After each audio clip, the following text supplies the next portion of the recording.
This week on Fade to Obsidian, we are talking chapters 21 to 25 of Lightbringer.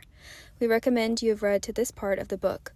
Please note that this episode contains discussions of death and violence, as well as strong language. Viewer discretion is advised.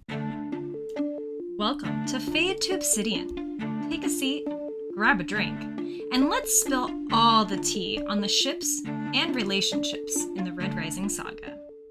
All right. Hello, everybody. Welcome to this week's episode of Fade to Obsidian. I, as always, am Crescent, joined by Skipper. Hello. And today we've got an Alcatraz as our return guest. Welcome We're back. talking episodes 21 through 25. Yeah. Chapters. Yeah. Chapters, Yeah. not episodes. They could be episodes. They could be episodes.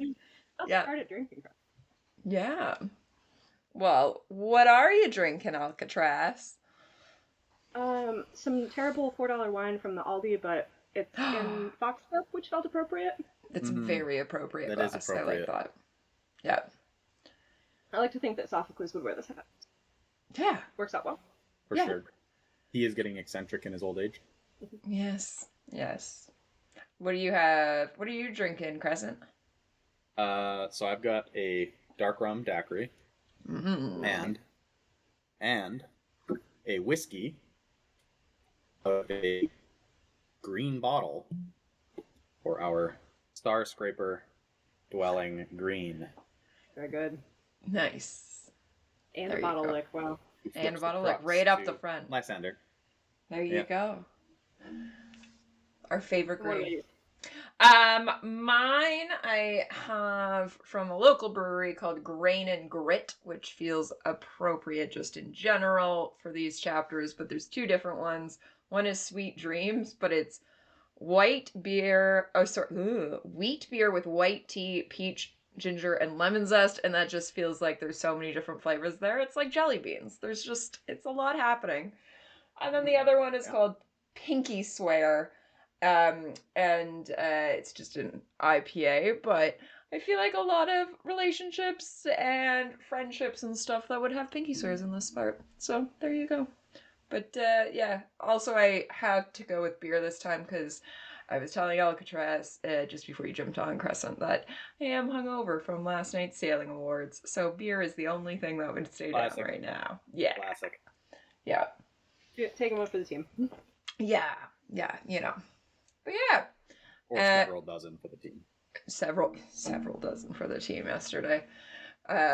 Crescent got a message from me that was I was drinking my Worthy sipping rum. It's called Worthy. Because it's sailing awards, you have to have rum.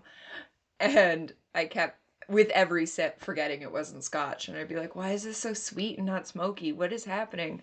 But I feel like I need to share that since it was very reminiscent of the night I joined the Howler's Den and got named Skipper was because I drank too much sipping rum. So there you go. Back to my roots. Classic Skipper. Classic Skipper. Yep. Your shipping roots. My shipping roots. Yep. These chapters, they're short ones. Yeah, they're punchy. There's so much happening, but at the same time, it took less than an hour to listen to them. Space combat once again. Welcome back. Goes real fast. Yeah. Like a dreadnought into the moon. Womp womp. Yeah, it's fun. We get the back and forth, which I always like, of the Lysander versus Virginia and seeing what's happening on each side. And I think it's really cool the way Pierce doesn't fully let us in. Like, you still get the plot twists as they unfold, but at the same time, like, he's hinting at things. Yeah, you get a little peek behind the curtain, but you don't you don't get to see the whole show. Yeah. We'll jump right into the action pack, which I think starts with Virginia, and we have her. It does, in fact. The fading dirge nonsense. That's good. Oh, and the Lysander beginning the the charge will never. Yeah. My poor little scrungly ebook. Oh. I need to take notes in my print copy yet. I That's just put fair. mine in my brain. Yeah. Because I've only got the one copy if it's from Halicon, and that one is sacred. Yeah. Yeah, you gotta protect the Halarcana copies. I've got mine there. Yeah, you got yours signed later in the night, didn't you? Yeah, Me? like Yeah. Oh, maybe No, Yours Alcatraz. What's that? Mine was like toward the middle, I think, of the 700 people. I kind of forced our whole group to accidentally jump the line, is why we got signed early. We were in a different group than what signed me on, but somebody was in line, and I just started standing with them, and the whole den came over. Most, I think, we're in line. Yeah. Oops. Sorry, everybody. Sorry, we're those people who just were like friends, and then forced 40 of us into the lineup. Oops. Be feral, do crime. Was the theme of that weekend. Yes, it was. But yeah, we get right into some of the really cool. So we know that Niobe and Victra are off, pretty much being, running the ship-to-ship battles, and we get to see in this Virginia. And they are both tracks. Like they're both on Pandemonia, up on the North Pole. I thought they were on two different. I thought they were on two different ships. Yeah, I'm pretty sure Niobe is not with Victra. Because Drax might be with Victra. Yeah, we don't know. I don't remember. But I didn't read. Yeah. And then Niobe, Victra, and Char all have their own fleets. Yeah. Warlock Legion is the dopest name. Also. Yes, I would like to be Legion. The wizard. Yeah, I love it. Yeah, we get a whole bunch of different legions in this one. I don't remember them all, but when they're calling them out of where things are. Like, Victor's got Pegasus with her. Mantis Legion. Yeah. Red Legion 1. And Red Legion 1, yeah.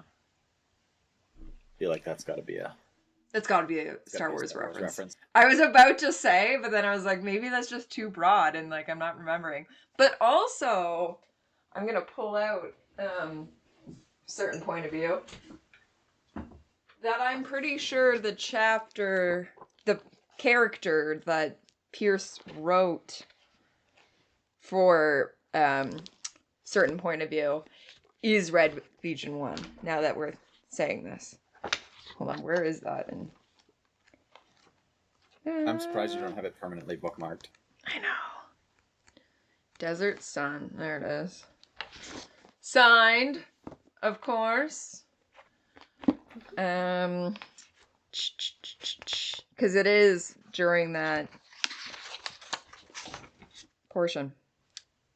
For our audio-only listeners, Skipper is looking at her book of Star Wars, A Certain Point of View. Yeah. I'm just gonna see here and not sure what was going on, so. Yeah, so A Certain Point of View, if you don't know, it is a Star Wars collection of. So it goes through the original Star Wars movie, but told through different points of views, mainly of background characters. Like, one is literally the trash monster, from the trash compactor. You get that point of view. You get the saddest chapter that will ever exist is Leia's mom as Alderaan's being blown up. That's the saddest chapter to ever exist. And then Pierce wrote one, and it is one of the X-Wing pilots as they are taking down the Death Star. So he's, I don't know. It's one of the Red Leaders, so I bet you that is a reference almost to what he wrote. But highly recommend. Some of the chapters you're like, meh. And others are so good. They've got 3 of them out. I only have 2 at the moment. Pierce only wrote in the first one, but both of the ones I have are good. I just need to buy... Which one am I missing? Return of the Jedi? Right. That's a great question. I feel like that's the one you can answer. Yeah. Well, I've got Only Hope and Empire Strikes Back. Anyway. New Hope. New Hope. Not Only Hope. I'm thinking of the Leia, You're My Only Hope is where I'm going with that. But, I know one Star Wars thing. proud of you. Proud of you. But yeah, You so go. Pierce did once write from Red Legion 1 point of view, or Red Leader. So, yeah, we get a whole bunch of people coming together. What feels like to me one of the biggest, like, I know Dark Age has some pretty big battles, but I think the way this one is written and this, like, idea that you get everyone who can going into it from both sides seems like so much more on the line. Also, Yes. like the Storm Gods probably killed, more than died in this battle, but you don't see it happen, adjacent to screen. Yeah. Yeah. Yeah. Whereas, like, You don't toward get the end of the section, like, Dang is listening to it happen. Mm-hmm. Yeah, you don't get a giant stream of railgun rounds the size of ships running through everything. Yeah. Yeah, so And that's then, essentially and then like Dreadnought nuking the planet. we basically begin the section with oops, all railgun. They fixed the twins, and Yes. the like cat and mouse to get them in alignment to have that rail slug barrage like actually hit was very like good astral command from whoever is in charge of whichever ships. I think it's Helios's agent. Yeah, I believe that it is, because they talked about them being like very like slow and methodical, and then it says it's very Helios Salvox. Like, why is everybody slowing down? We should just go catch up. Nope. Yeah. Should not have done that. Yeah, and then whoops, fire hose of metal. Yeah. I find it really interesting on this of them trying to guess what's happening, whether or not, as we said, like the Lightbringer has the capacity, like is it just a shell? How have they made it work? And like what's really cool to me is seeing I think this is Virginia's first time being like commanding the battle, but she's got Kavix next to her the whole time who like isn't celebrating certain things, is kind of guessing as like the veteran general is sitting there next to her being like, this is suspicious, and this like, and it's a really cool like just having him for most of the chapters, and then he leaves and we'll get there, and but having that of that general who doesn't want to overstep. He lets her the whole time command, but is just giving that advice of like, hey, like maybe that's not what's happening, or like it doesn't make sense that they would do this. Like it's very cool to be able to see that. We also get to see Virginia like actively mad at Kavix for the first time. Yeah. Yeah. That was I think the first time I was like, oh shit, like this is bad news. Yeah. Yeah, because he starts to like make a joke about how the Lightbringer is no lemon after all, and it's alas hoisted by our own shit. Presumably. Yeah, and she's like, do not. Yeah.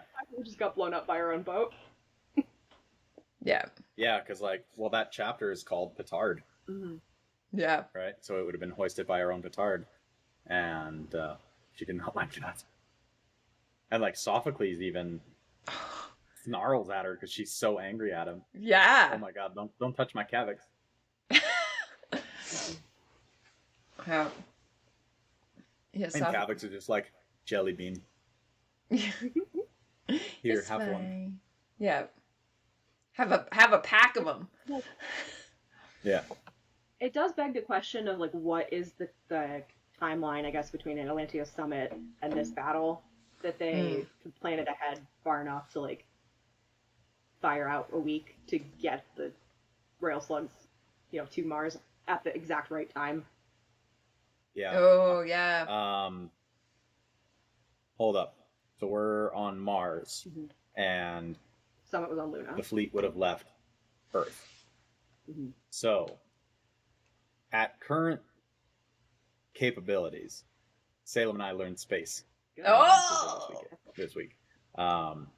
So, at current capabilities, Mars is a 6-month travel from Earth. So, 6 months or less. We have no idea what the actual speed capabilities are for ships in the Red Rising universe. Whether they're faster than what we have now, we have to assume so. But yeah, and I guess they're only traveling as slow as the Lightbringer, since all of the Rim ships are fast. Yeah. Yeah. It's just clunking off in the rear.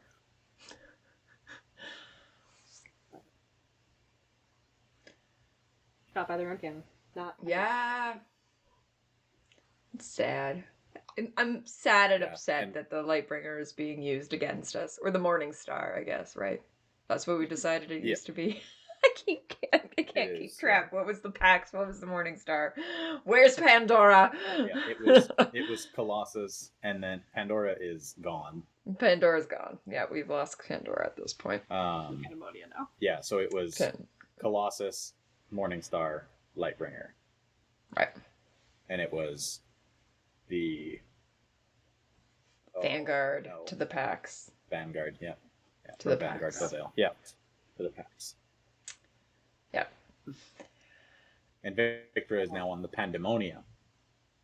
Man, I like started my initial read like knowing about the tragic death.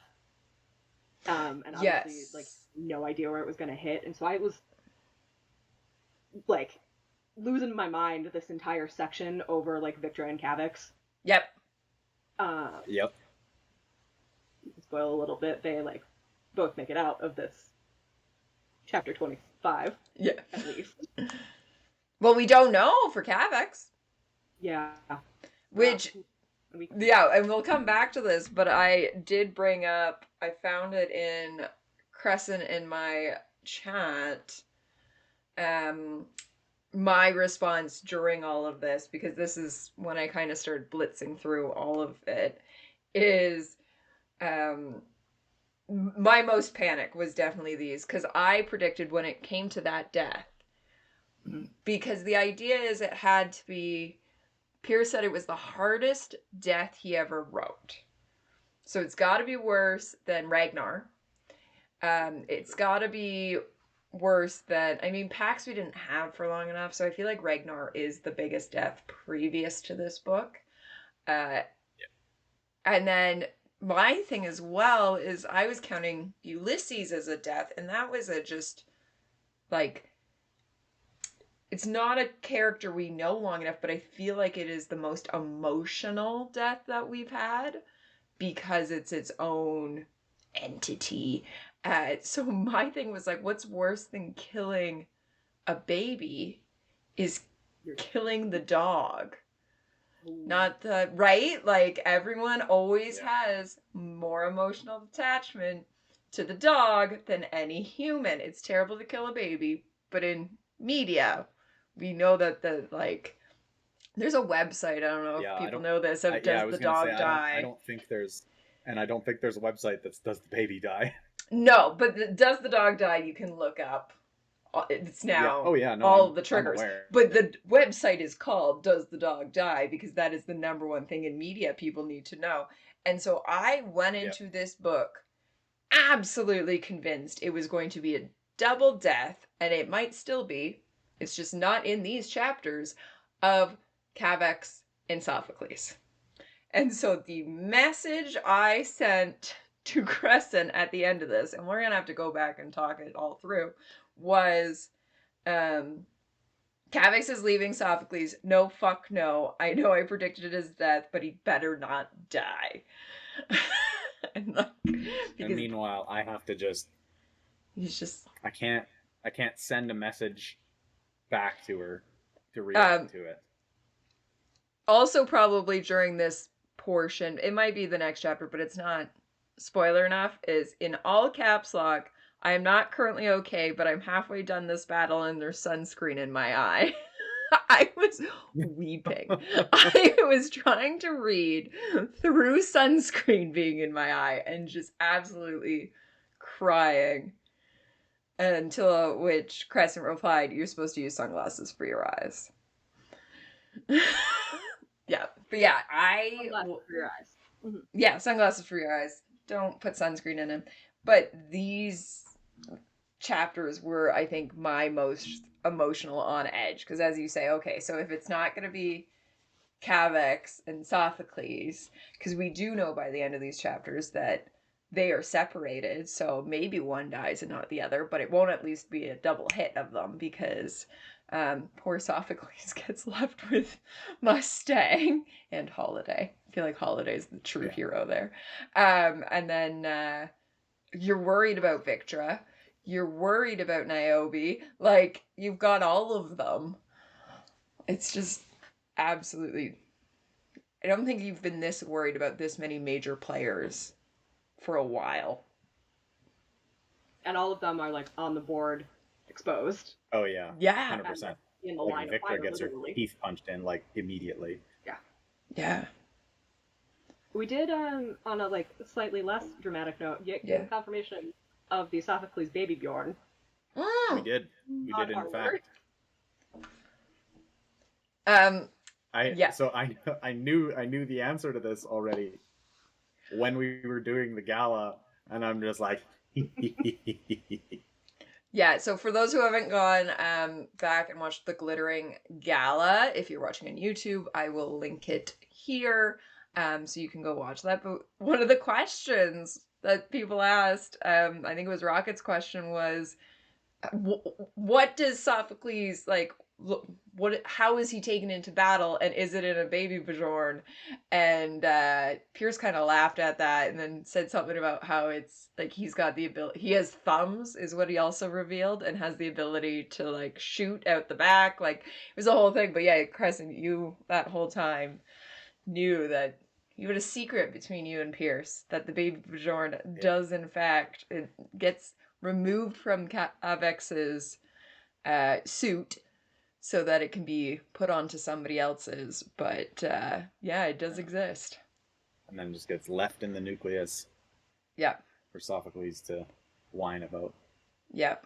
Yeah, you get a very emotional, and the giving of the jelly beans to Victra as Cavex leaves. I feel like we jumped a whole part, but let's just say at this point that, like, yeah, Cavex ends up leaving.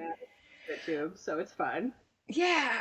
And yeah, like, here's the pack of jelly beans, take care of Sophocles, and it's just so sad. Because Cavex is going to, be ready to die for Virginia and the cause. Yeah. Oh, 100%. He's coming back, and I was weeping.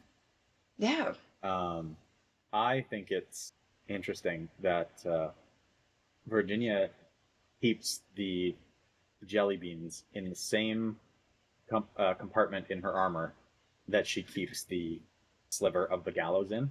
Mm-hmm. It's like those two things are of equal importance to her. I didn't catch that. I like that. Yeah, it's very emotional. And the other part of that I really like is Holiday staying by her side, refusing to leave. You've already lost Cavex. I'm not going anywhere, and just saying so true and so strongly with what her role is of protecting Virginia. And then you do get Holiday having almost a bit of a, backbone. I think she's always had a backbone, but she stands up to Virginia on a few things of like, that doesn't make sense. No, we're going to do this. And really being her right-hand man, like really, grounding Virginia during all of this. Yeah, no, exactly.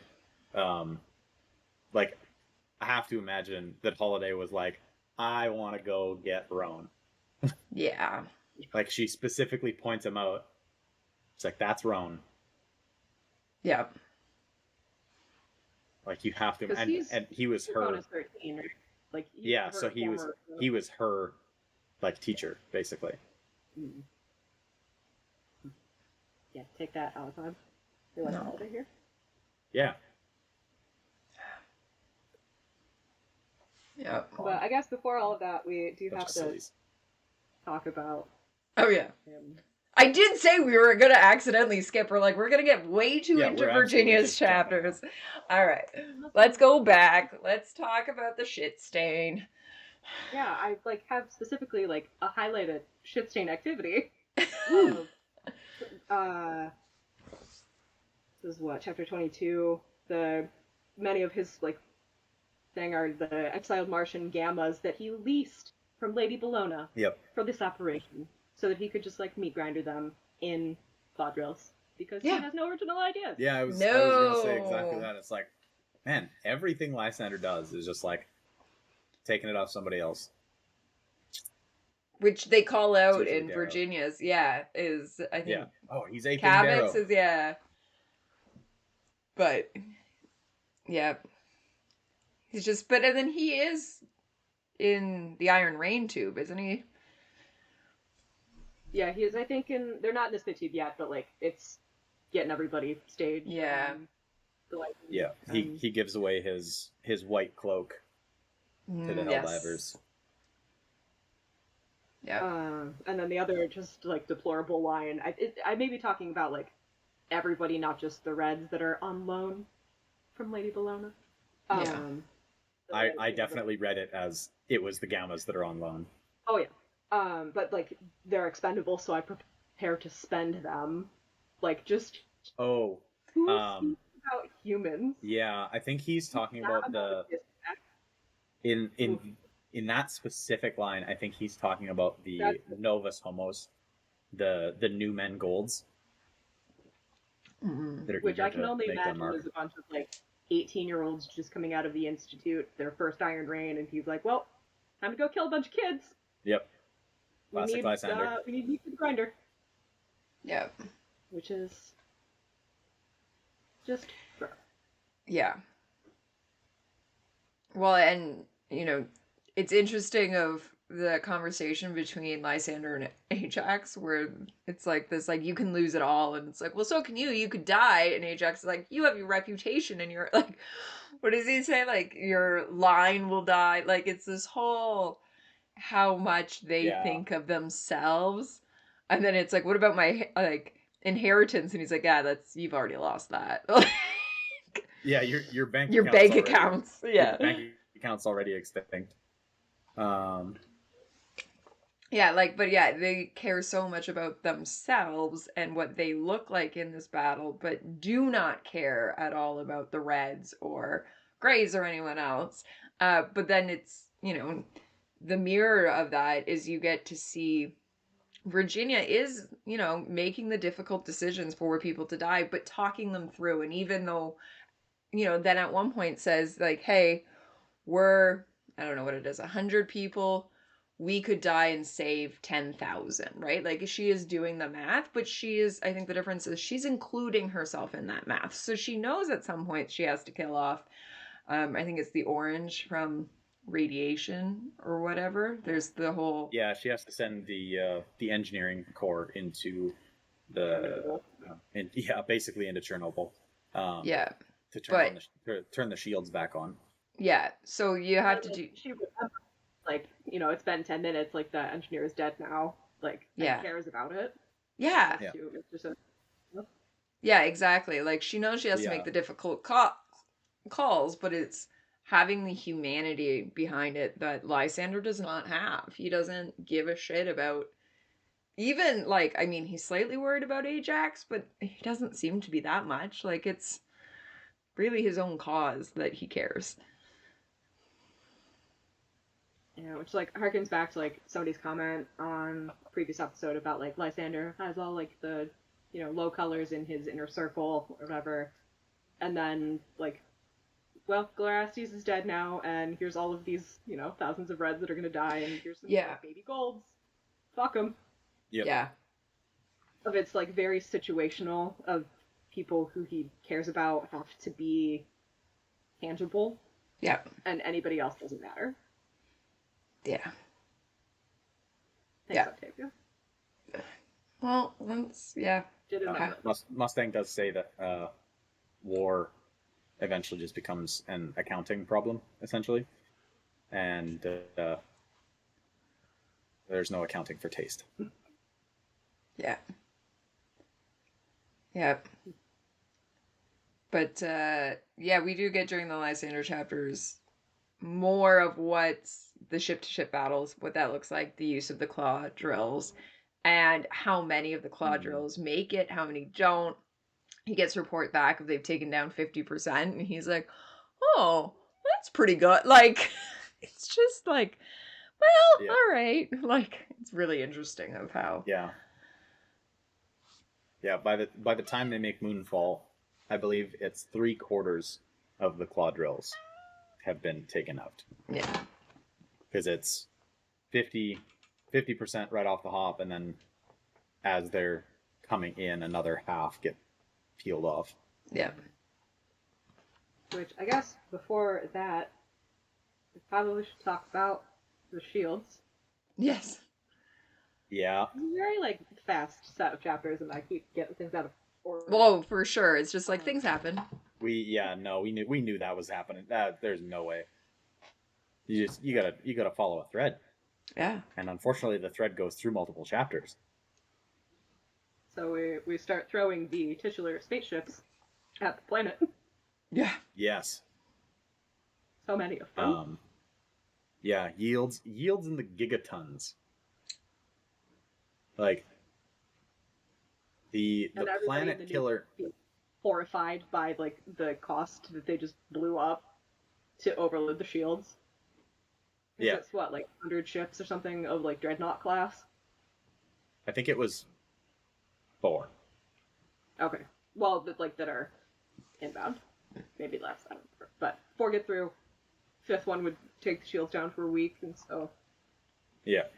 we Virginia does triage. And I love that Cavix is still there when she has to do it. Like, obviously she's not leaning on him for the decision, but like you gotta imagine in the back of her mind that's like, as soon as Cavix says, like, you know, she's doing triage, she's like, okay, like he sees me. Yeah, and they've got a very non-verbal relationship, like her and Darrow, where he knows what she's doing, despite the fact that she is like presenting with no context to anybody in the nucleus or the reader what the plan is here. And Cavix like sees the move coming because he knows, he knows space warfare and knows that she knows what she's doing. Yeah. Yep. Several times in through that of like having to explain to everyone else why we have just blown up half of Phobos. Mm-hmm. Yeah.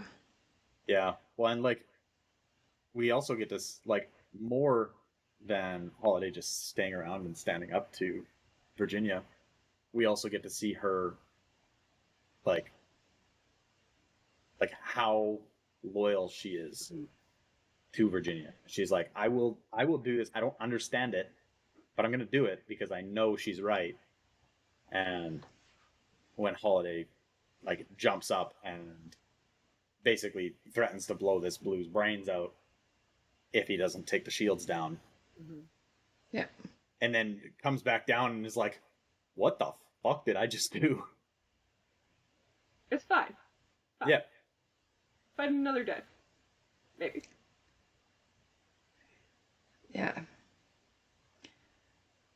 Yeah, it's so much happening so quickly, so fast, but we're gonna continue ignoring Lysander. We can jump back to him in a bit, but as we were talking about what's happening in that room, how cool is the nucleus? Like, the fact that Virginia can control and see so much. Like, we talked about it with Salem, but it's just a whole different way of doing war.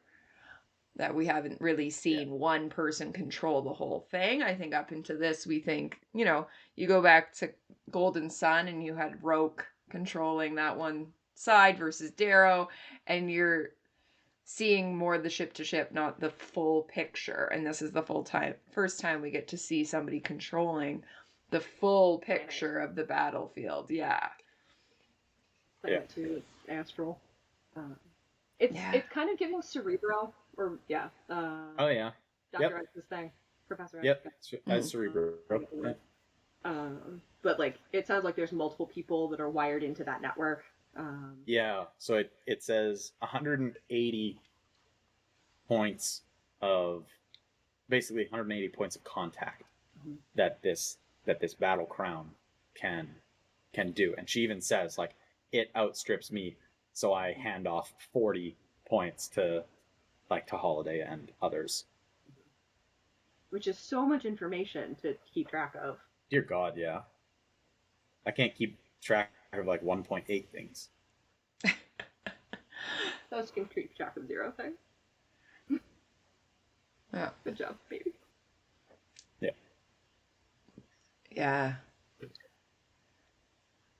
Which, so then, it's not Lysander, but do we know if there's someone on the society side that's doing the same thing? Like, Apollonius is technically in charge of them all, right? That's the idea. He's, though, in the fray. We learn that after. We'll wait for that reveal. That one we will end the episode on that reveal. But, like, it doesn't seem that they have someone doing the same thing. Probably Helios in like that's my thought Dido too. And Diomedes, but I don't know if this nucleus thing like would exist on spaceship, or if this is like a unique planet side thing specific. Yeah, I mean, we know a little bit about Helios's gauntlet that allows him to control his entire ship from the palm of his hand, quite literally. But yeah, I think that's probably who it would be, is Helios and then Dido and Diomedes. Because, the core is trash in space, according to the Rim. So I have to imagine they would not have allowed Apollonius to dictate their plan in space. I do wonder who is flying for Lysander. Pytha. I'm probably on the Lightbringer, I assume. Yep. Yeah. It specifically mentions her. Okay, because he calls out just like the pilot at one point. No, Virginia calls out the pilot, where it's like the Lightbringer is rolling and rotating into position, like it's sliding up to the North Pole of Phobos. But it basically does it rolls a barrel do, and presents new guns all the way around, and then its original position ends up over the North Pole so that they can use the already loaded spit tubes. Please let us get a show. I need to see right? Yeah. She mentions it like blocks out the sky, so it's just hull and guns. That's all you get. Yeah. Over the entire northern hemisphere of the moon. Yeah. Which is where Victra is, right? Victra is over the north. Yeah. Which this is after they've blown their weak delay railgun barrage and taken out half the fleet. Yeah. But we do know that Victra is still alive. Yes, because we do get like a broken up message from her, right? You get a few throughout this. Oh, of course. Yeah. Victra exists in a state of pissed off. Yeah. She's perfect. This is not anything wrong ever.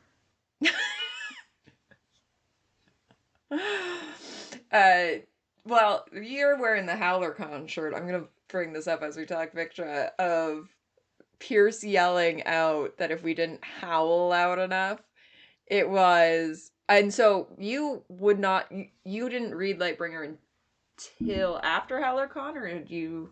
I finished it in the hotel room when I got to town. Oh, okay. So you knew. Oh, right. Um. Yeah. So, see, I don't know if I can say this next thing without it being a Pierce has posted spoiler.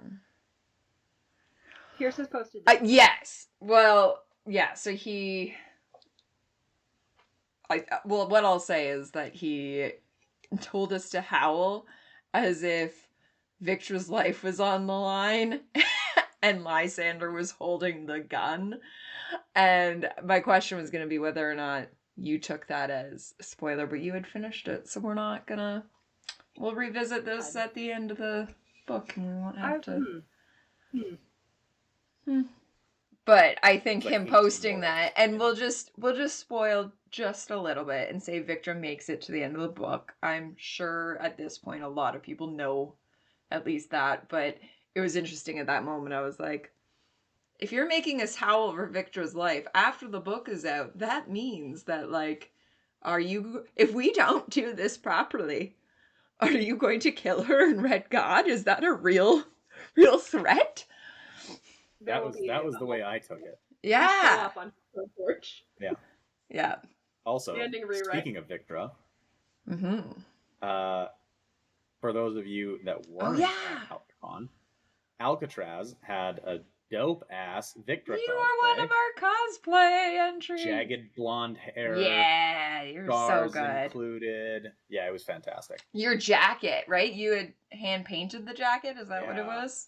I like Violet's submission for Kaiser Bedlam. So I couldn't not bring it to HowlerCon despite it being 103 degrees. 100%. Oh my god. Cool. Right. Do you have it handy? No, it's downstairs. No. Okay, well, if then, not, I will. It's Skipper's task to put a picture of it. I was gonna say in the video. Yeah, if we'll link it for all the of our Spotify's audio only listeners. Yeah, because it was so good, so amazing. We were hardcore cheering for you. We got real into chanting, all of us in the crowd. Yeah, it's totally. And I think you were the first of the den to go up because Alcatraz is a really good chant. Like a 3-syllable is a really good, like, Alcatraz, Alcatraz. Like we were. Yeah, I don't remember if it was you or Cargo. It was one Oh yeah, because cargo is also, it's that hard C, the like cargo, rather than we got to drill bit and we're like, well, it works, but it's not as like, doesn't sound as threatening. As punchy. Yeah, but the Alcatraz. Yeah, I could definitely hear you guys. Oh god. That was literally our whole aim. Yeah, was for everybody to hear us. And I think to be the most annoying people there. I think we nailed it. I think we got it. I think we were the most annoying people in that whole place. But yeah, you were fantastic doing that cosplay. Yeah, we love our Victra. She's so great. Yeah. Also, speaking of HowlerCon shirts, merch break. Oh yeah! All right. So what are we all wearing? So we've got the HowlerCon shirt that you had to have been at HowlerCon to get signed by Pierce on the side, right? Yeah. It's still sort of there. I've worn it a couple of times, so it's like I haven't worn mine, but I accidentally washed it, not realizing it was like in with, and the signature did stay through the wash. I got real scared. I've watched it a few times. I got real scared of that. I think the silver Sharpie got eaten on my jacket because Pierce did find my shoulder. But yeah. All right, Crescent. What do you have? You're also. I think you could also get it. Like you could get that shirt also from the Litmus Lights drop that happened after. Yeah. I can't remember for sure. No, I'm pretty sure I think so. I don't know. I don't think it was signed. Yeah. But. Oh no, I got my I Survived one afterwards. Yeah. Yeah. Yeah, I've got. You are also Tulsa. Gala. Yeah. I almost wore that. Also would have been a good choice. Mine's sitting next to me because I did a reel today. Here's what the back of that one looks like. There you go. Happens to be sitting next to me. It's also the most comfortable fabric. It is super comfy. I love heathered fabric, and it's well done. Yeah. Salem and I, with Miss Crescent, also had our own little low draft gala Cute. in Vancouver after we went to the Space Center. It was raining, classic Vancouver. Yeah. So they couldn't open the telescope. Oh. But like we went to a planetarium, and it was all about the moon. That was pretty neat. Nice. A good moon. Yeah. Also, I'm bad at things, and I didn't record anything for the Patreon, so I'm sorry, guys. You deserve better. But did you buy postcards? I did. Okay. Not from the Space Center because the gift shop was closed, but I did from the Science Center and the orchard, the pumpkin orchard that I went to. Nice. So there you go. Everyone join the Patreon. We still have Tulsa postcards, but there is now Vancouver-based postcards from Crescent if you get the $5 tier. Yeah, and then I'm wearing Pegasus Legion, which is a lit escalates, which is no longer there. So someone was commenting, I put a reel up today. Exclusive. Yeah, I don't think I realized that, so I'm glad I got it when I did, because I sometimes hold off. Yeah, I think it was a pre-order only. I think so. Exclusive. Special bleached one. It was because it was the acid wash. Yeah. And I did when I pre-ordered it. I even messaged Pierce being like, is it bad that I'm about to spend this much money and rip up my shirt? Because if you don't know, the entire back of this one has what I call air vents. And is completely open. And Pierce responded with, no, I ripped the shoulders off, or the sleeves off all of my shirts. It's like, all right. Well, I ended up, like, every time I wore it, somebody would comment on the fact that it was, like, slightly off kilter. Yeah. So I ended up, like, modding mine and putting, like, a cool mesh panel and a sleeve on. Yeah, you're right. It should be, like... I don't know if I've seen that. I wore it to Tulsa. Oh. Then I might have been drunk. It was also, like, a fever dream, so... Yeah. That is correct. 100%. Me and Crescent unintentionally started matching in Tulsa. We both showed up at Cabin Boys wearing this shirt. We were like, oh, we did. That was unintended. Yeah. But yeah, so check out, obviously, Lit Escalates. Check out howlerhollow.net for all of the Howler Den. There's going to be some new anniversary merch coming soon. There is, which may or may not be announced by the time this goes live. But check it out. Check it out. Check it out if it has been, and if not, wait with bated breath. Yeah. And join the den before the anniversary. Yes, also join. May have already passed by the time this gets posted. I don't know. No, it goes out. It goes out on Wednesday. It is a short turnaround for this one. Yes. This is fine. It's fine. It's fine. We've already caused me an editing nightmare of spoilers. It's fine. Yeah, so howlerhollow.net. They also, Salem is working on a Pity Me shirt.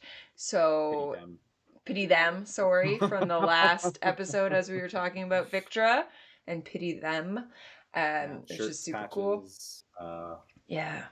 Everything. Also, and then check out our Fade to Obsidian Redbubble. Yeah, where you can get the No Therapy in Space. Helldiver hands, No Therapy in Space. No Shade in Tulsa. Yeah. I do gotta get a Helldiver hands one. It's so good. Thank you, Slink, for that one. Yeah, thank you so much to Slink. We bought her a drink in Tulsa for making that for us. Yep. I think. Blink, reach out if we didn't actually buy you. I don't think we did. I think we promised to buy so many people. Hydro was supposed to get a drink off of us. I don't think we bought any drinks for anyone. We just kept buying them for ourselves. We might be terrible. Whoops. If not, next time. Yeah. I don't think I've bought Salem a drink. I think we keep promising new things. I've cleared our obligation to Salem. Done deal. Yeah, and so check Slink is Jess Lost in books. She's got amazing stuff. She's got the tour shirts, the concert t-shirts, that's what I'm going for. Yeah. And a few other things. We love her that she designs. Clang. She designs a bunch of stuff for us, so we love her. Yeah, and I think that's it for merch at the moment. There's our merch ad break. Long ass merch break. Welcome. Yeah. Welcome to Fade to Obsidian, where we're professional and shit. Yeah, so much. Color's done, where we're like way too into making t-shirts. So into making t-shirts. Everyone's I'm got a for it. different. I only have like more than 20. Yeah. I don't know if you guys saw the reel I posted today about like I don't think I would join a cult, but is there good merch? And like I left out, I put into the reel I think 5 different t-shirts and I left out a bunch just because I was like, well, I don't have places to put them Yeah, I in don't have this a place reel. for these. Like, it just doesn't work. So we love our merch. I'm excited. I think Lit Escalate has a new merch drop for Black Friday coming out, and I'm excited to see what's there. They've announced some or teased some cool stuff on the Patreon. So if you're part of that, you can geek out with us. Yeah, if you but are otherwise you have to wait like a normie. Yeah, if you are part of the Shit Escalates Patreon, send us a DM on Discord. That's the word I'm looking for. And there is a secret hidden channel for all of us who are in the Patreon. We'll stick you in there. If you join the Fade to Obsidian Patreon, we've got a secret channel. If you boost the server or donate to the Den, there's a secret channel. There's so many that you can pay your way into. Channels. And if you just have enough followers, you can be part of the Legend Legion. Which is a secret channel. Because in the Den, we're just collecting podcasts at this point. Yeah. We've got High Key Obsessed. Have the Infinity Gauntlet. Yeah. Well, we're at 5 now because we've got High Key Obsessed in now. Words and Whiskey, Howler Pod, Hail Reaper, and ourselves, which is the ongoing. Yep. Collect them all. Just need one more. No, is there 6? No. Yeah, there's 1, 2, 3, 4, 5, and then the middle. All right. Reach out to us if you would like to be the 6th podcast in the Howler's Den. We'll stick you in the Legend Legion. Yeah. Now back to our regularly scheduled program. Jinx. We hang out too much. Lysander, I think, as usual. All right, back to Lysander. We've been putting off Lysander for too long. Oh yes, classic us. What? Procrastinated by tech merch. Copying Darrow. Yeah. And being. Yeah. Also, like, I guess at the time, like when you're reading this for the first time, or the second, well, I guess the first time, but or like, you can't imagine that Lysander's actually going to Reds and is like, yes, I actually think that you are the best, and giving them his cloak. All right? Like, gross. It's definitely just some publicity shit. Oh, 100%. You've got to somehow get them on your side, or else they've got to look and go, there has to be a purpose that they haven't joined the Republic. And so if it is that society is going to give them just that little bit of hope of, no, I have picked the right side, that's what Lysander's doing. It is 100% the kissing babies, the walk, right? Like that when you're running for politics, shaking babies and kissing hands. They are, I think, all gammas. So there's a little bit of extra saltiness, I think, with how how Gamma was treated. Yeah, I can imagine that they would probably defect back, but it's still weird that there are so many that are drinking the Kool-Aid of their own slavery. Yep. Yeah. And dying for the tyrant.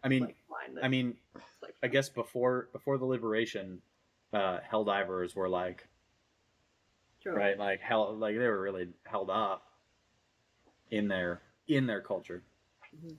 So I could see where they might want to reclaim that a little bit. Yeah. Yeah, it is a very interesting. I don't know. There's a few people throughout all of the second series that are colors and on the society side that it's like, what are you? And obviously in cases like Clerastes, he is held higher than most oranges. I mean, Yeah. was being the key word. But when it comes to others, reds, pinks, it's like, why would you? And I mean, the pinks, that's a whole other story. And we don't know whether or not there's any pinks still on their side, but at least, like, there's ways of controlling the pinks. And so in the reds case, it's like, what are they promising you that is better than the Republics? The grays, we see a ton of the grays that are still very strong into Lysander's side. What are they promising you that you're not seeing that, you know, the Republic can offer you more, almost? Yeah. Unless their loyalty is literally just that deep. Yeah. I don't know. Yeah. I guess if you're, you have only one purpose in life, and that is to be good at, martial warfare. Not a whole lot to do on the other side of war. Or, Well, and like they talk about how the Greys are like basically bred to be loyal, Yeah. and so going against their original team, for lack of a better word, is conditioning. totally anathema to their existence, basically. Well, excuse me. Yeah. Soon tight. Thank you. Yeah. Yeah, you just feel, as you say, they've drank the Kool-Aid. What's in it for them? Poison, usually. Yeah. Death, in space. Yes. Like, paging through the stuff I've got highlighted, very end of chapter 22 is, like, leading up to them dropping the rain. And Lysander is starting to have the, like, spit tube panic attack. Oh, yeah. Yeah. Love that for him. In the fact that, like, better men than him have also been afraid and, like, puking in the spit tube. Yeah. Yeah, he specifically is like, yeah, Darrow's hard-nosed Rain veterans have also puked here. It consoles me. Yeah. Lysander's a weird wild card in that he, like, wants to be the Politico, but at the same time he wants to be the, martial genius and general of everything, so he can be Darrow. Yeah. Pick a lane, bud. Yeah.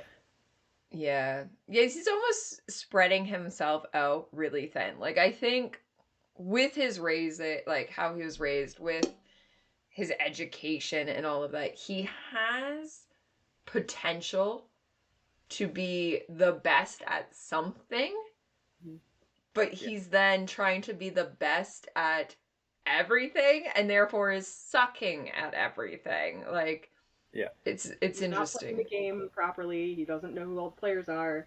Yeah, he's not min-maxing. Yeah. Yeah. Competent He's swordsman, being a jack of all trades. You're not a space person. We Yeah. space Rome and Ajax. Yeah. Yeah. Jack of all trades, master of none. Yeah. Yeah. But yeah, and then so how does it work? So he gets out this bit too, but then doesn't he connect with a quadrille?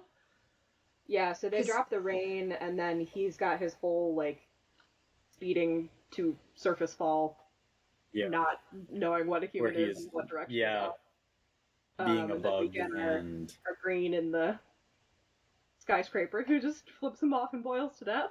Yes! What a goat. We love that green. That little thing. Another Lysander's terrible highlight is him, like, comparing her to a bug. Yeah, who's the bug now? You're gross, Lysander. I hate you. Yeah, that is correct. Yeah. And then, yeah, so he lands with Roan, Ajax, and their quadrille squad. Somehow all of them survive the debris field. Darn. Ah, nuts. I know. I want to say, so Lysander does his Iron Rain onto Phobos and loses all of his humanity. Okay. How many reigns has Darrow been in? We've seen him. Well, exactly, but it's definitely more than. Mm-hmm. And we've seen him, like actively seen him, in his first reign. Yeah. Yep. And he does not lose his humanity. He is actively mourning his friends dying around him. Yeah. Like, that, I think that right there illustrates a huge difference between Darrow and Lysander. It's like, yes, this one, and it's the smallest Iron Rain. Arguably lowest stage. Like, ship to moon. Yeah. Yeah. And he's like, I am no longer a human man. I am a machine made to kill. Which, and Darrow's like, my poor friends. This is Lysander's second reign, though, isn't it? Yeah. He drops on Mercury. Yep. And doesn't. And we get to... Yeah. I don't know. The power going to his head. I think it is. I think it's 100% that the last one he was not in control of. He kind of just joined. This is the one that, like, he sees it as his mission to accomplish everything, right? Like, yeah, he's putting himself out there. It is, Ajax calls it out, of his reputation. Everything is on the line. The last one was what Atalantia would have called it. So yeah. he, whatever, his life is on the line. But nobody knew who he was yet. Exactly. Yeah, exactly. He was literally a no-name gold. Yeah, rather than this one, it is, he's got something to prove. But then, as you say, like, you can have something to prove and keep your humanity, keep, that you're not a machine. And in fact, I feel like being a machine makes it, I don't know, that takes away something of, I don't know. But yeah, I think it's entirely because he needs this plan to work so that he can take pretty much the, whether that's the role of the dictator he's going for or to reclaim the role of sovereign, but like, yeah.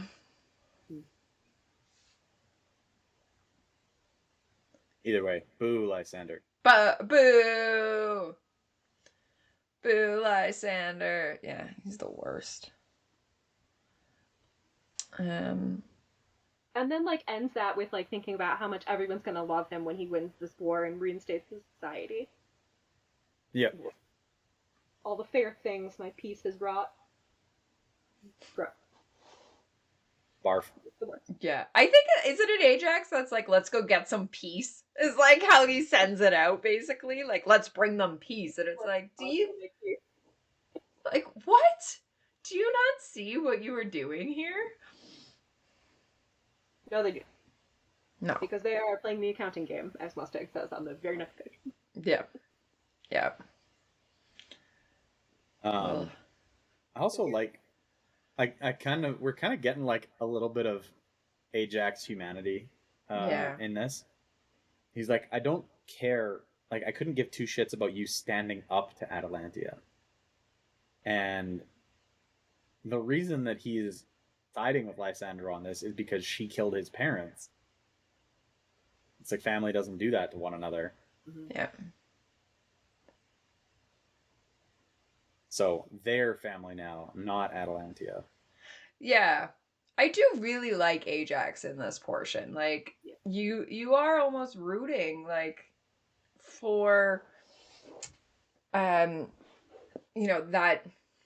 technically found family. They're not biological, but I was kind of hoping that Ajax, as terrible as he is, with him and Lysander being back in the same corner, you could almost have what the Howlers have of that, like, found family and that, person to keep you sane rather than feeling like like an island. And if Lysander continues to feel like an island, then we have already seen that he's willing to give up Glarastes. he's willing to give up everybody else. Well, is Ajax going to be the person that he, might stand up for? But for those two, it's like Lysander is Ajax's best friend, but Ajax is not Lysander's friend at all. yeah. Yeah. Yeah, for sure. Yeah, I very much enjoy Ajax like throughout. I wanted him to have a better time of it Yeah. than just being abused and Atlas not giving a shit about him. Like, it's just Yeah. he needs Something, the quote that Skipper hates. He coined the term parental fingering, and I hate it. It's bad. It's bad. I'm sorry. It's bad. But it's accurate. Moving on. Yeah, as you were saying, like, you want him to have something. He's such, like, a true abused child that, like, you just want him to have some kind of good, even though he is the bad side. Like, it's so morally gray. He could have gone a different way had he had any other surroundings. Yeah. And instead, like, leaned into being the Storm Knight because that was the only thing that got him any kind of notice that wasn't negative. Can you imagine how different this whole series had have been if Lysander's parents were still alive? And I like to think that they, as the reformers they were, would have at least said, like, would have been the one to stand up of, like, we are not letting Ajax be abused by Atalanta. Like, whether or not Aja loved Ajax, we know that they've got, like, we never see them together, but at least Aja was friendly and nice to Lysander growing up, so you would assume she, even though she didn't necessarily want her son, would have probably at least somewhat doted. But then she's taken when they're 10 years old, so we've had the last 4 more years that Atalanta's been there, that, like, if between Aja or Lysander's parents someone had have just taken care of these two boys, like, it would have been totally different. It's been 10 years, not 4, but yeah. No, since Atalanta, like, I don't think Atalanta's been sleeping with him since Morningstar. Oh, yeah.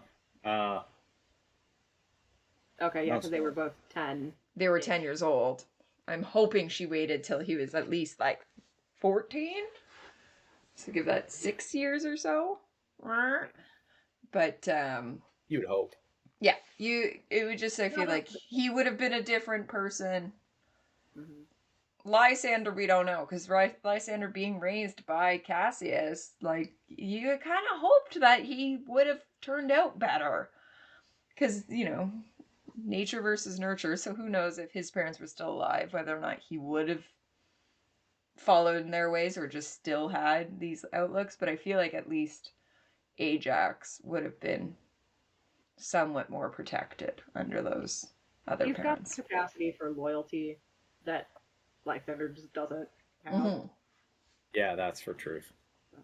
Yeah, I imagine it's like they sacked the Citadel, and then Atalanta on the Ashford took all the society kids with them. So he's just been with them since Morningstar. Yeah. Do you not like? I know. Yeah. Ajax. That we can't discuss in this. No. What you signed up for. Yeah. I know. I don't remember what any chapters are ever. I'm not the encyclopedic knowing of page numbers. Yeah. Fun. I guess that brings us to the last Virginia chapter. The last Virginia chapter, in which, so she's been in the, what is it? The nucleus? Whatever. She's been in the zone. In the zone for what she thinks is a couple minutes, and it's been 20. One might even say the mind's eye. Ooh. And we get all of TGR doing the Oh Foley my work. god. The Yeah. audiobook is a singular experience for this section. Yeah. Because Yeah. it's what, like a page and a half of comms chatter Yeah. and, Yeah. you know, war noises that have to be onomatopoeia'd into the audiobook, and it's delightful. Yeah. Yeah.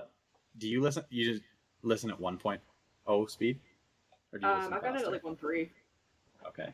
so it's That's maybe more Yeah. dramatic than 1.5 like just absolutely embodies the chaos that I imagine. oh It's just like rapid fire, Mm.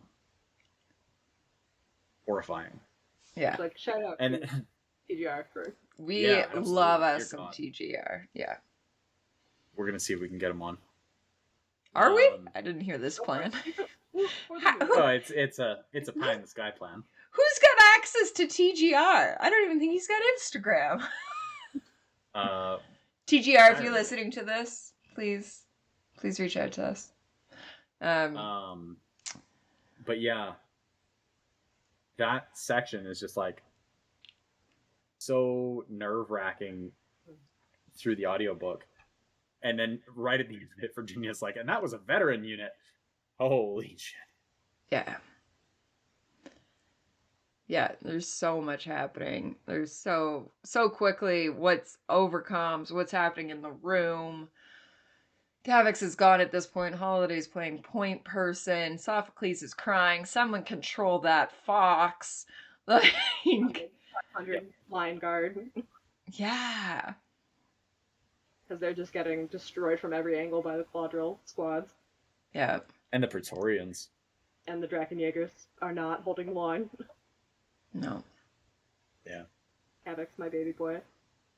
Gavix, if he only had 20 more minutes, would have ended him. But no. We get at the end of this the big reveal where we think we have Kavix back. We finally get his comms online. Shows up and it is not Kavix. And Alcatraz, I don't know if you have it there in front of you because you got your thing of what even the description of who it is. It's like a good looking, sweaty, like, and immediately you're like, ah, shit, good looking. Damn it. Telemanus's Drakenjäger is on the line. Put him on.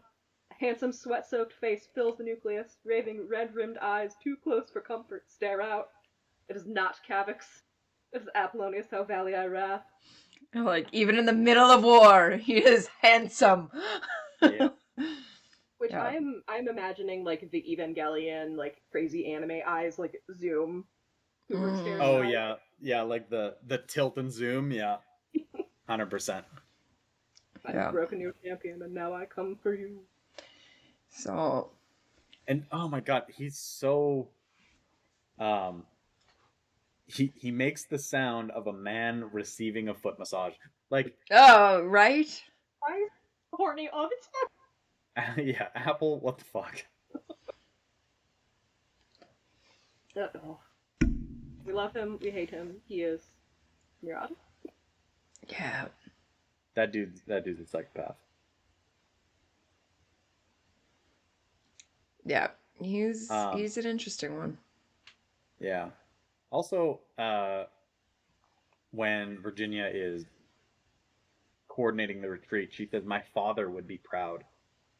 There's so much of this that, like, she recalls back to Nero and what Nero's taught her. Like, it's really interesting that I don't think we get this many callbacks to Nero in any of the rest of the books.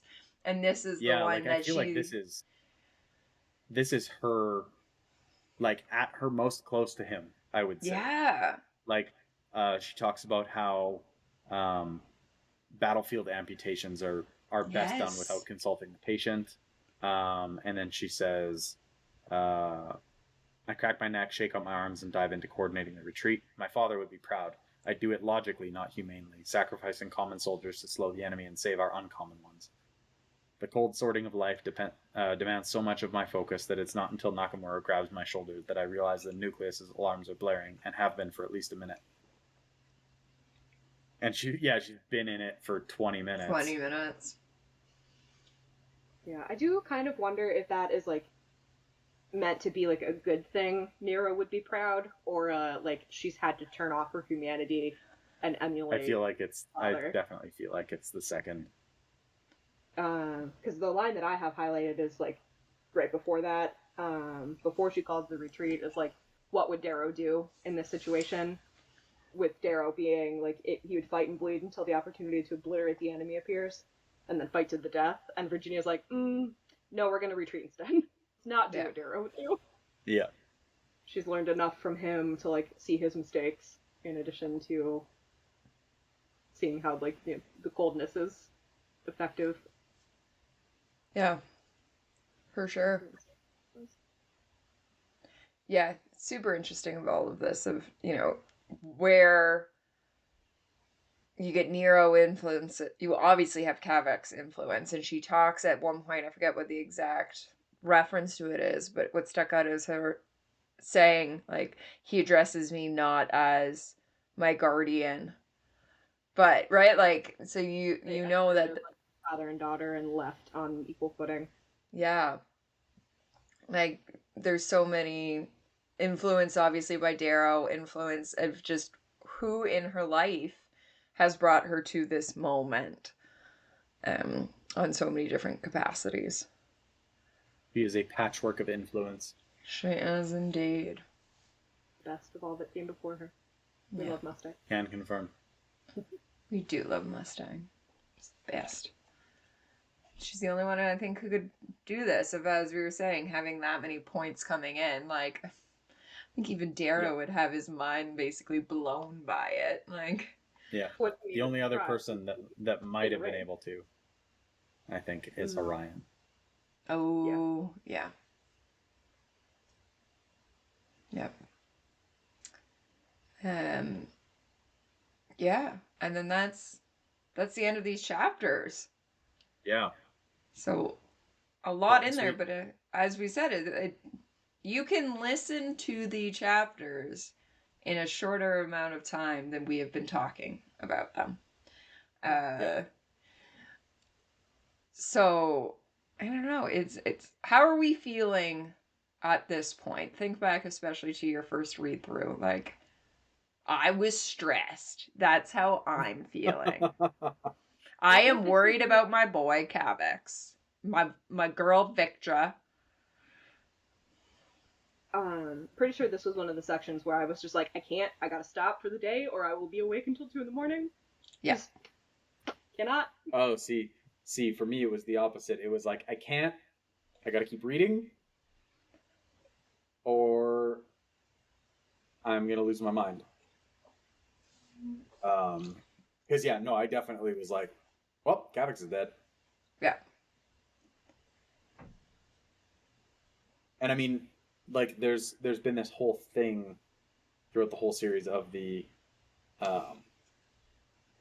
like, the old guard or whatever you want to call it, has been dying off. Like, Lauren's gone, Nero's gone, Octavia's gone, like that whole generation basically. And it's like, who else is left but Cavex? Like, there's Julia. Yeah. Niobe. Where is Niobe right now? She's somewhere stuck in the fray. We don't know if she's made it through. Yeah. Yeah, so there's so few people left of that generation. Yeah. It's like, well, is it Cavex's time? Yeah. Find out eventually. Tune in. Next week with Hurricane. Yeah. Hurricane gets faded 2.0. Yeah, let's see what she drinks next week. We'll see what happens there. It'll be fun regardless. Yeah. But, I don't know. It's a hard one, leaving it right here, but it is a good stopping point of such a cliffhanger of Apollonius having Cavex. Yep. This is what the Patreon asked for. This is what they're getting. We're going to continue to call it the Patreon every for time. Voting on this. Every time. And then there'll be one episode where it ends perfectly and it's like, thanks, Patreon. Thanks, Patreon. On a cliffhanger. Yeah. I mean, thanks Patreon in general, but Yeah. But You all Yeah. picked the 5 chapters at a time, so yep. now live with it. I mean, you gotta live with your decision. Exactly. We'll see what happens for Red God. But yeah, I don't know. It's really interesting to me.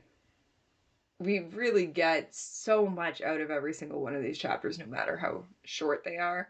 But I also really like the pacing of it. So as much as these were, I think it's like maximum 10 minutes in the audiobooks, these chapters.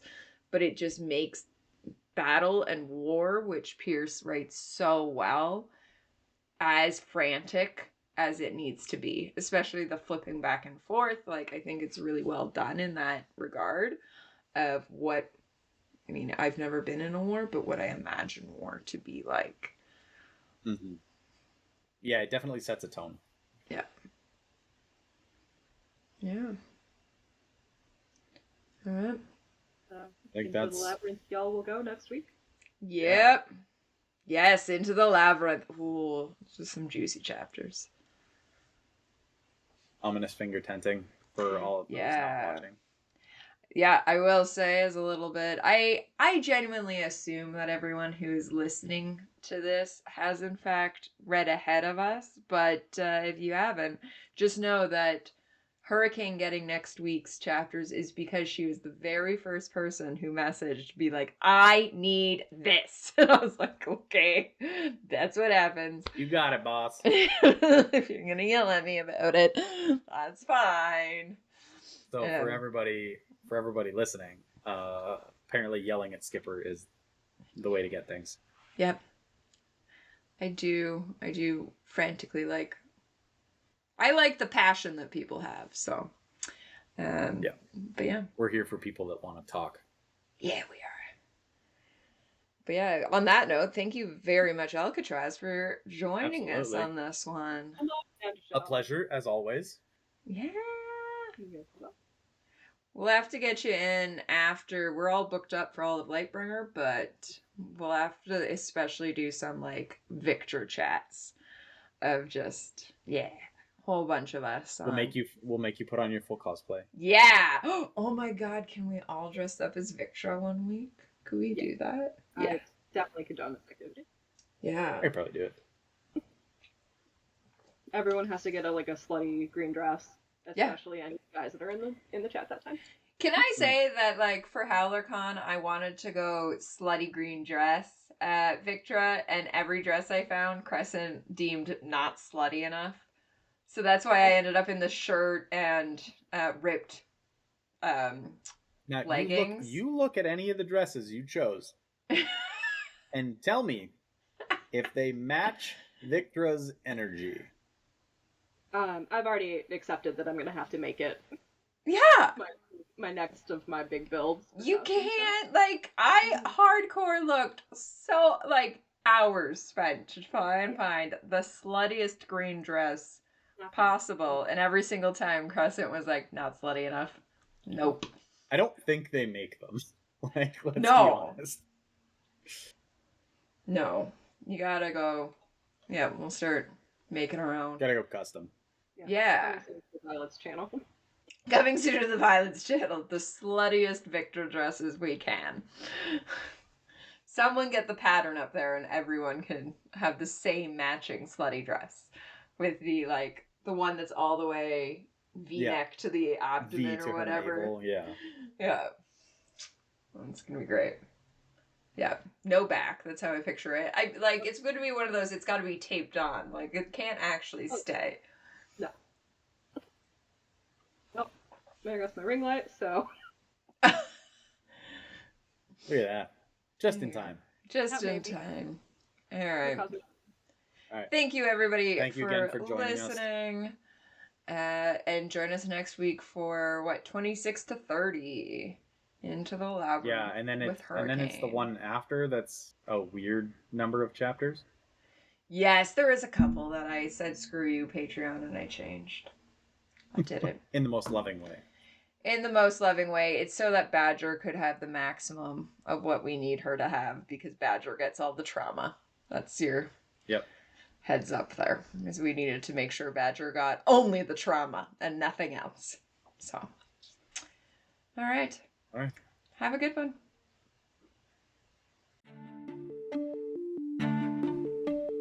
Thanks for listening to Fade to Obsidian, where Skipper and Crescent casually dissect the friendships, relationships, and those fade to black moments in the Red Rising saga. If you enjoy our chaos, please remember to like and subscribe on whatever platform you listen to podcasts. We are available on YouTube, Spotify, Google Play, and Apple Podcasts. Don't forget to give us a follow on Instagram at Fade to Obsidian. And if you'd like behind-the-scenes content or to be involved firsthand in our chaotic decisions, subscribe to our Patreon for as little as $2 a month. For $5, you'll receive a monthly postcard from Crescent. Will it be one of the ones that we accidentally stole from Tulsa?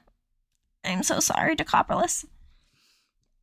And if you're crazy enough to trust Skipper with maybe sending you a postcard, our third tier is $100 a month. What? Please don't choose this option. Lastly, make sure to join the pack in the Howler's Den on Discord, discord.gg/thehowlersden, where we talk all things Red Rising. Until next time, Omnisphere Lupus.